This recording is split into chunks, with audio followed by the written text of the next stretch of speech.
Innsbruck Alpine Trail Festival war für diese Saison eigentlich so mein Herzensrennen. Ich wusste, dass es auf jeden Fall verdammt schwer wird, mich bis Innsbruck zu regenerieren. Aber so ein bisschen hatte ich das Gefühl, Tag für Tag und Woche für Woche, es wird immer schwieriger, die Zeit rennt mir davon und ich bin Athletin, ich stelle mich nicht an die Startlinie mit dem Gefühl, mal schauen, ob ich fit genug bin, sondern ich stelle mich an die Startlinie und ich möchte das Rennen gewinnen.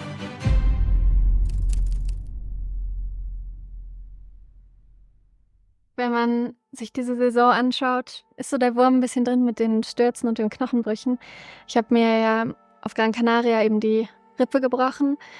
Deswegen war Istrien für mich schon so ein großes Überraschungspaket und ich wollte unbedingt aufs Podium laufen, um mich für den UTMB zu qualifizieren und ich einfach unbedingt meinen ersten 100-Meiler finishen wollte. Aber es war eigentlich schon nach 10 bis 15 Kilometer, dass mich ein freilaufender Hund angegriffen und in die linke Achillessehne gebissen hat. Jetzt im Nachhinein ist es mir selbst unerklärlich, wie ich weitergelaufen bin. Ich habe nur so halb über die Schulter überprüft, blute ich nicht stark, kann ich weiterlaufen und bin dann einfach weitergelaufen. Bei etwa 40 Kilometer im Downhill habe ich mich gerade verpflegt und hatte mein Essen in dieser Hand, einen Riegel, und habe gemerkt, dass ich mit dem linken Fuß an einem Stein hängen bleibe. Dann habe ich gemerkt, dass ich stürze und habe nur gedacht, ich muss unbedingt meine Rippe schützen, weil wenn ich auf die Rippe falle, ist das Rennen vorbei. Und dann bin ich so auf die ausgestreckten Finger gefallen und es hat so laut geknackt. Also ich wusste in dem Moment, okay, der Finger ist gebrochen. Es war bei Kilometer 40, also ich hatte noch 130 Kilometer zu laufen. Ja, trotz Hundebiss und gebrochener Hand bin ich irgendwie noch diese 130 Kilometer ins Ziel gelaufen und habe nicht aufgegeben. Und letztendlich dann auch mein Ziel noch geschafft, unter den angestrebten 21,5 Stunden zu bleiben und das Podium zu holen, was ich eigentlich so selbst nicht gedacht hätte. Aber ich muss auch sagen, ich habe schon direkt im Finish ans Innsbruck Alpine gedacht und mich gefragt, wie das klappen soll. Weil es sind weniger als 4 Wochen und das Innsbruck Alpine Trail Festival, dadurch, dass es das größte Event im deutschsprachigen Raum ist, hier bei mir zu Hause ist und ich es vor 2 Jahren gewonnen habe, als es mein allererster Ultra war. Es war das, was ich mir wirklich selber rausgesucht habe, was nicht für mich irgendwie ein Pflichtrennen war oder so, sondern wirklich das, was ich unbedingt laufen wollte. Deswegen stand für mich die ganze Zeit fest, ich will versuchen, bis dahin wieder fit zu sein.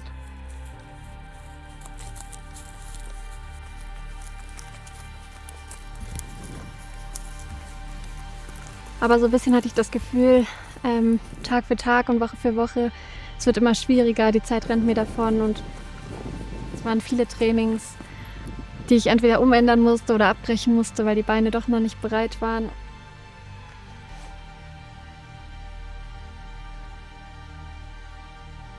Dann kommen noch meine ganzen Unfälle dazu, mit der zweifach gebrochenen Mittelhand, mein gebrochener Finger, der Hundebiss. Das war natürlich alles nicht optimal und nicht so geplant. Als dann jetzt diese 3. Tollwutimpfung am vergangenen Sonntag war, habe ich halt gehofft, dass ich sie gut wegstecke. Aber ich bin am Montag schon wach geworden und habe gemerkt, boah, mir geht's gar nicht gut, ich bin total schlapp. Dann hatte ich nachts erhöhte Temperatur, habe 3 Tage eigentlich nur geschlafen und war so super schlapp, dass ich mir das Innsbruck Alpine eigentlich abgeschrieben habe. Ich bin Athletin, ich stelle mich nicht an die Startlinie mit dem Gefühl, mal schauen, ob ich fit genug bin, sondern ich stelle mich an die Startlinie und ich möchte das Rennen gewinnen. 0 Uhr Start, in etwa 12 bis 13 Stunden wird die Renndistanz einmal in etwa dauern für den 110 Kilometer Bewerb. Wen siehst du bei den Frauen jetzt zuerst einmal in der Favoritinnenrolle? Bei den K110 wird sicher die Ida-Sophie Hegemann mit zu den Favoritinnen zählen. Und ich denke mal, wir haben jetzt vorher in der ersten Reihe auch die Ida gesehen, in pink-lila gekleidet. Ich denke mal, ihre Finisher-Zeit wird schon Richtung 14 Stunden auf jeden Fall runtergehen. Dann bin ich am Freitag aufgewacht. Dann habe ich auf meine Uhr geschaut und die Schlafdaten analysiert und habe gesehen, dass ich so gute Werte hatte wie fast das ganze vergangene letzte Jahr nicht. Und habe irgendwie gedacht, das ist ein Zeichen. Mein Gefühl täuscht mich nicht und eigentlich bin ich bereit, mich an die Startlinie zu stellen mich dem Rennen zu stellen. Und dann habe ich überhaupt erst angefangen rauszusuchen, wo genau geht die Strecke jetzt diesmal lang, weil es halt noch ein paar kleinere Streckenänderungen gab. Was brauche ich an Pflichtausrüstung, was brauche ich an Verpflegung. Musste dann auch erst noch mal einkaufen für die Verpflegung. Okay, eins mit Koffein brauche ich hier. Ich dachte, ich brauche nur ein normales. Ja, okay. Danke. Und ja, habe dann nach und nach alles zusammengesucht. Vielleicht mit der Reihe was. Nimmst du immer zu jeder Verpflegung mit, Ja. weil ich gar nichts essen kann, was ich die nehme. Und das, die Büchermüsli bringst du mir am Morgen mit. Und Ich weiß noch nicht genau. Also entweder beim Bierstindel oder Ja. vielleicht am ersten. Aber ich kann es nicht leugnen, ich war super aufgeregt. Also ich war wirklich richtig aufgeregt. Dann ein paar Ersatzschuhe gebe ich dir mit. Ja. Wenn du immer dabei hast. Ja, den kannst du mir schon mal abmachen. Mit der Hand kann ich keine Stöcke mitnehmen. Legst du mir die beiden auf und die kannst du nehmen für die Verpflegungsstation in der Nacht. Ja. Die bitte alle aufladen. Das wäre super, danke. Regenjacke mit Kapuze, Wassersäule 10K. So, die Sachen brauche ich vom Start weg. Ich weiß noch nicht genau, ob ich einen Longsleeve drunter ziehe oder nicht. Ah, hier ist auch mein Personalausweis noch drin. Gefunden. Ich habe dir da jetzt noch Ersatzsachen reingepackt. Ja. Für morgens früh eine Sonnenbrille und ein Cappy. Ja. Ersatzsocken, Ersatzschuhe, Ersatzhose, Ersatz-T-Shirt. Hier sieht man noch den Hundebiss von Istrien. Das ist jetzt meine Glückssocke.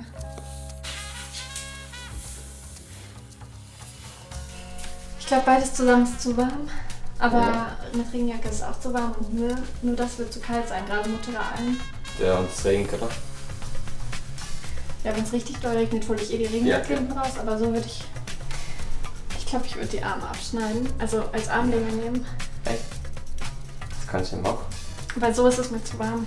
Also ich muss die genau hier oben abschneiden. Wirklich? Ja, weil sonst schaue ich. Ja. Ich würde es darunter abschneiden. Du beim Arm. Ja, Tu ich auch, oder? ja. Nicht mich schneiden.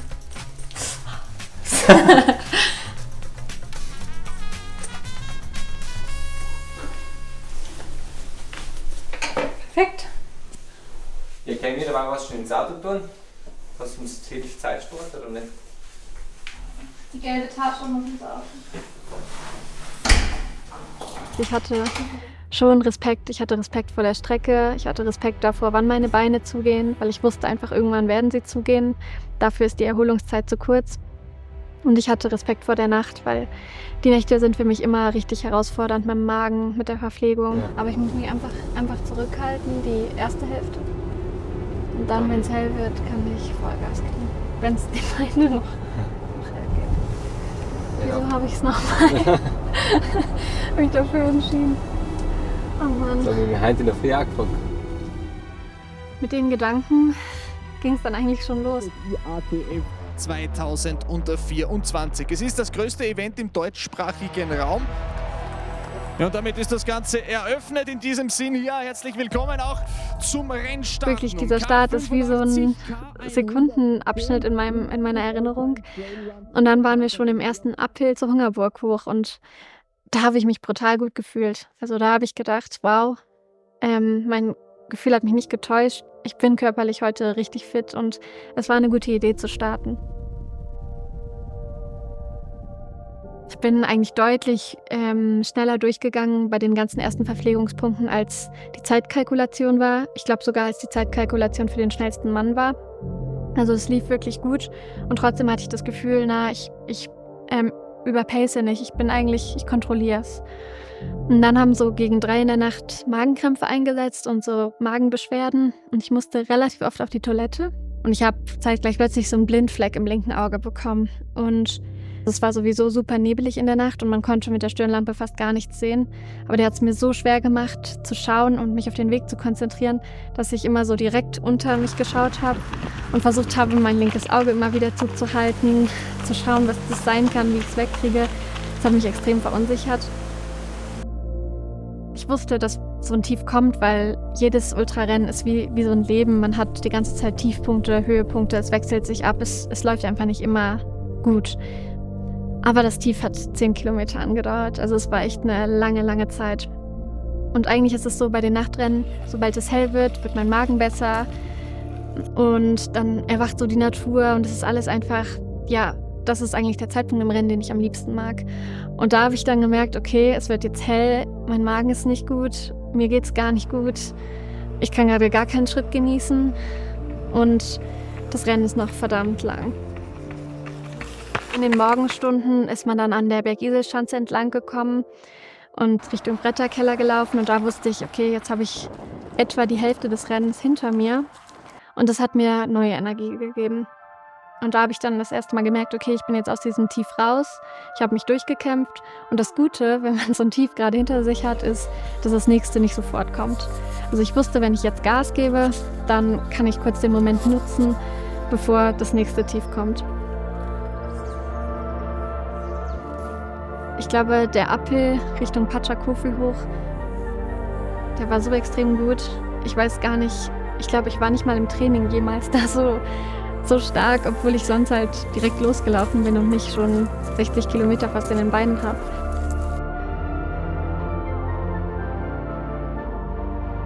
Egal wie doll mir die Beine wehtun, egal wie hart es gerade ist, das ist das perfekte Rennen und der perfekte Moment.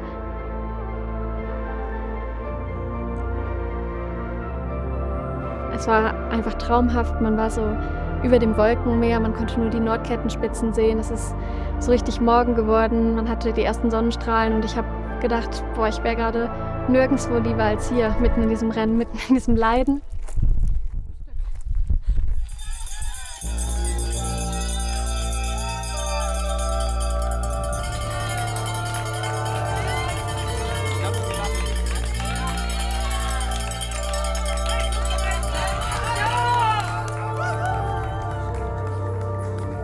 Ich glaube, wenn man diese Leidenschaft fürs Laufen hat, wenn man diesen Spaß am Rennen hat, dann ist es völlig egal, wie lang die Distanz ist. Diese Höhepunkte oder Tiefpunkte, die ich beim Ultra habe, die hat man auch schon bei einem 20-Kilometer-Rennen oder bei einem 40-Kilometer-Rennen. Vielleicht nicht in dem Ausmaß, aber man hat sie auch da und muss sich auch da durchbeißen.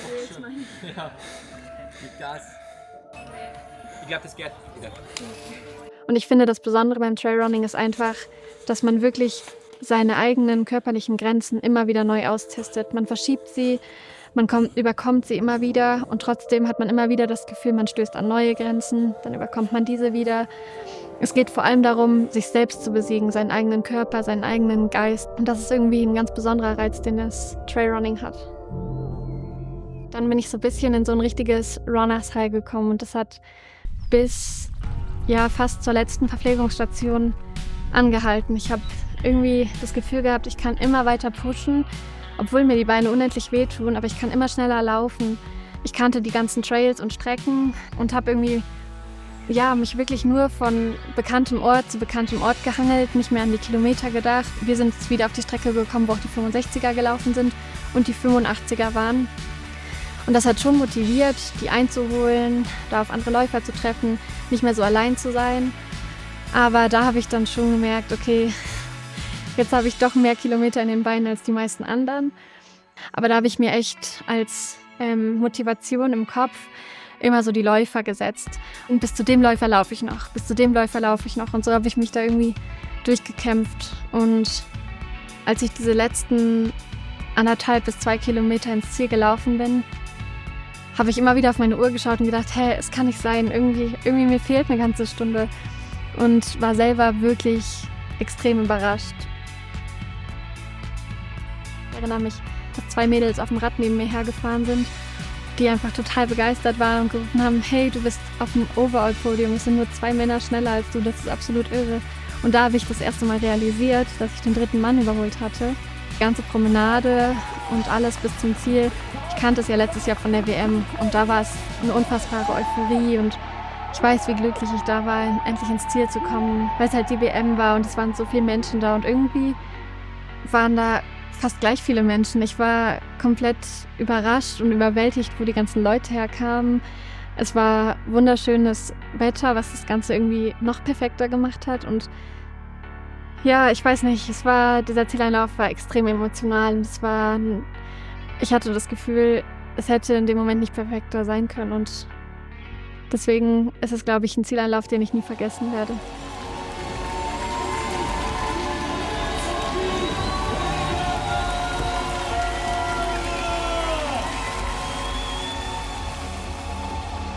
Ja, und wie das immer so ist, kaum ist man im Ziel, denkt man daran, wie regeneriere ich jetzt am schnellstmöglichsten für mein nächstes Rennen.